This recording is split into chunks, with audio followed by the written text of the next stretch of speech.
एक शांत से जंगल में जहाँ पेड़ों की पत्तियां पुरानी कहानियां फुसफुसाती थीं, वहाँ तरह तरह के जीव रहते थे। कोई बड़ा, कोई छोटा, पर हर एक के पास कुछ खास था देने के लिए। उन्हीं में से एक था गोलू, एक खुशमिजाज छोटा सा सफ़ेद खरगोश। हर सुबह वो जंगल के किनारे खेत से गेहूं के छोटे दाने चुनकर अपने परिवार के लिए संभाल कर रखता था, ताकि बरसात के दिनों में काम आ सके। एक दिन गोलू को बहुत धीमी, थकी हुई ची ची सुनाई दी।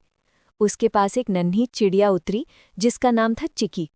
वो बहुत दूर उड़कर आई थी, भूखी थी, थकी थी और उसके पास खाने को कुछ भी नहीं था।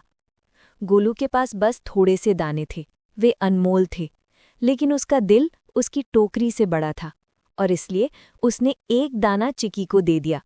चिकी ने दाना खुशी से खाया। धीरे धीरे उसकी ताकत वापस आई और आभार के साथ वो उड़ गई। दिन बीतते गए।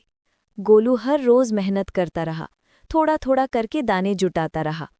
लेकिन आसमान में बादल घिरने लगे थे, लंबी बरसात आने वाली थी। एक रात तेज बरसात पूरे जंगल पर टूट पड़ी।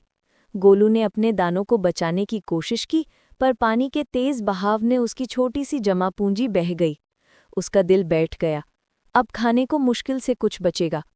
वो अपने बिल के पास चुपचाप बैठा रहा, रोने की कोशिश नहीं की, पर चिंता और भूख दोनों उसके आसपास मंडरा रही थी। वही एक छोटा दाना जो उसने किसी और को दे दिया था, अब पहले से भी ज्यादा कीमती लग रहा था। तभी सुबह की हल्की धूप के साथ मीठी चहचहाहट सुनाई दी। चिकी वापस आ गई थी और इस बार वो अकेली नहीं थी। अपने साथ वो एक छोटा सा गेहूं का तना लाई थी और बाकी चिड़ियां भी और दाने लेकर आई थी। उसने गोलू की दयालुता नहीं भूली थी।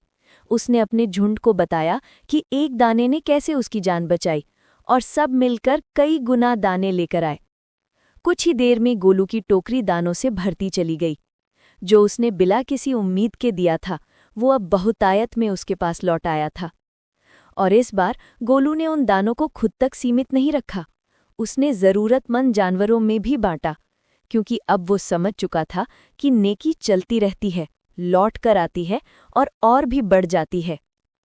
अंत में छोटे छोटे भले काम दिलों के बीच पुल बन जाते हैं।